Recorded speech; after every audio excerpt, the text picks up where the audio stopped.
Terima kasih Anda masih bersama kami. Bagi Anda yang baru saja bergabung, kami hadirkan kembali 3 berita utama hari ini. Petugas menemukan amunisi peluru aktif dan senjata tajam dari pengamen saat razia preman di Kabupaten Sumedang. Kesal motor digadaikan, seorang pemuda di kota Tasikmalaya menusuk temannya dengan pisau dapur hingga tewas. Puluhan korban keracunan makan bergizi gratis di Kabupaten Bandung Barat masih dirawat di 2 lokasi berbeda.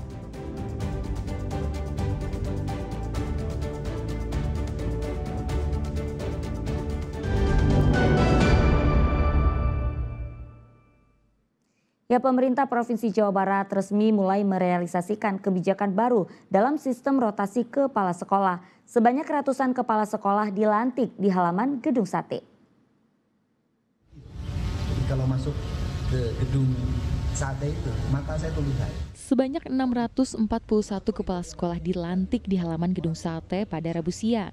Dengan ini, pemerintah Provinsi Jawa Barat pun resmi mulai merealisasikan kebijakan baru dalam sistem rotasi kepala sekolah. Sebagian besar diantaranya kini ditempatkan di kampung halamannya masing-masing. Kepala Dinas Pendidikan Jawa Barat Purwanto menjelaskan kebijakan rotasi ini merupakan bagian dari upaya penyegaran sekaligus promosi jabatan kepala sekolah. Tujuannya agar para kepala sekolah bisa mengabdi lebih dekat dengan tempat tinggal mereka sehingga lebih memahami karakter serta kebutuhan masyarakat sekitar. Namun ada sebagian kecil yang belum bisa ditempatkan di daerah asal karena keterbatasan formasi. Tapi pada prinsipnya semua bahwa Pak Gubernur ingin mendekatkan mereka ke wilayahnya masing-masing. Dan mayoritas sudah bisa ditempatkan di tempat kabupatennya masing-masing walaupun belum 100%. Oh, masih belum? Masih ada yang belum. Masih ada yang belum. Itu kita kalau dipresentasikan ada beberapa orang lah masih bisa dihitung. Jadi karena di kabupaten tersebut itu udah penuh. Sementara itu, Gubernur Jawa Barat Deddy Mulyadi menyebut rotasi ini membawa semangat baru dalam tata kelola pendidikan di Jawa Barat. Kepala sekolah yang bertugas di daerah tempat tinggalnya dinilai akan lebih mudah beradaptasi dan bekerja lebih efektif. Pun belum semua ya saya lihat, yaitu kepala sekolah harus jadi kepala sekolah di wilayahnya. Kalau dia tinggalnya di kecamatan ini atau di kabupaten ini harus di situ. Tidak boleh ada kecamatan dari kepala sekolah di kabupaten ini ngajar di kabupaten lain. Janganlah. Pola lama di mana kepala sekolah harus bertugas jauh dari rumah seringkali menurunkan efisiensi dan mengganggu keseimbangan kerja. Sehingga rotasi ini diharapkan bisa berdampak baik pada kemajuan pendidikan. SMA, SMK, dan SLB. Muhammad Rizal melaporkan dari Kota Bandung.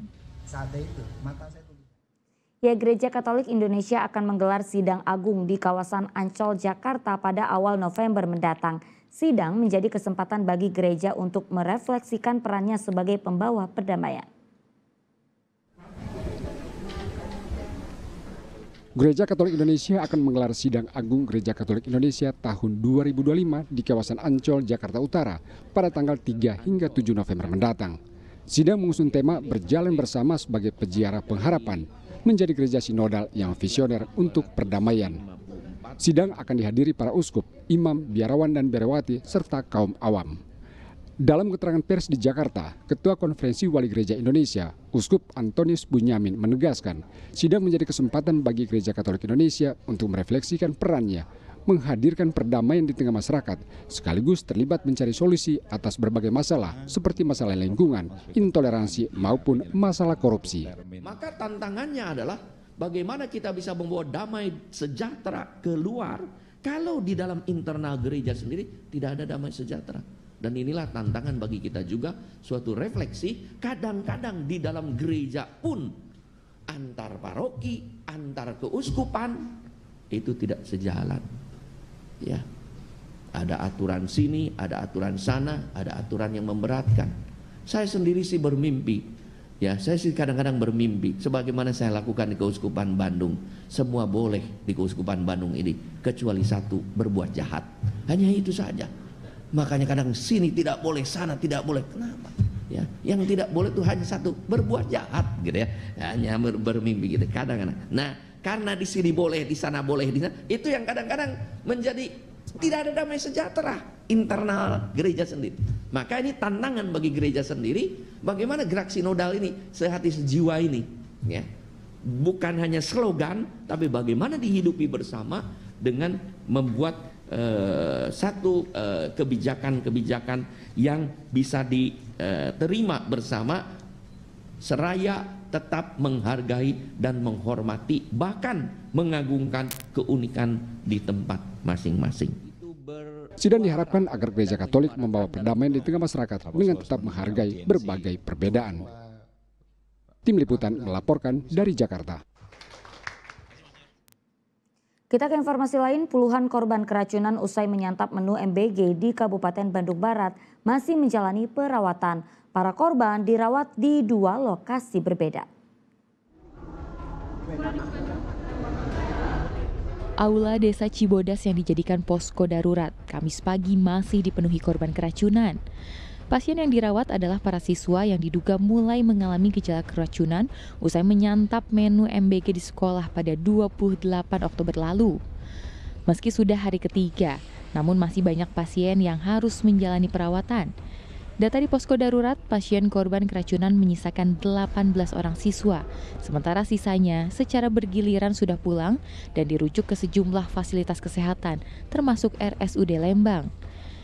Di RSUD Lembang sendiri saat ini ada 28 pelajar yang dirawat, yang merupakan rujukan dari posko darurat. Para korban yang dirawat ini memasuki masa pemulihan karena sebelumnya merasakan gejala yang sama, yaitu mual, kemudian pusing hingga sesak nafas, bahkan tak sadarkan diri. Sejak hari pertama, total korban keracunan terus bertambah menjadi 228 orang. Udah sekolah, tadi udah masuk sekolah. Terus pagi-pagi katanya pusing sama sesak gitu, sama kemarin teh minumnya nasi putih sama daging apa yang bulat, buahnya lengkeng sama sayuran katanya makan itu. Kemarin belum terasa berarti? Kemarin teh pulang sekolah terasa pusing, kirain teh pusing kecapean, dan belum tahu ada informasi banyak yang keracunan gitu. Sekarang mah udah agak mendingan gitu. Kalau kemarin itu kan pakai infusan dan istilahnya pakai oksigen juga gitu. Ya, Pak, ya. Oksigen apa sekarang? Harapan pemerintah keinginannya gini, jadi kalau bisa gitu Pak, ya udah diganti aja lah, mau butuh uang atau apa supaya bisa dimasak oleh ibunya masing-masing gitu kan. Kalau masyarakat seperti gini lagi, takutnya seperti gini lagi kejadiannya. Para orang tua berharap keracunan akibat menu santap MBG termasuk di Bandung Barat merupakan kali terakhir. Pengawasan dapur SPPG diharapkan lebih diperketat sehingga korban tidak berjatuhan dan program MBG tetap berlanjut. Muhammad Abbas melaporkan dari Kabupaten Bandung Barat.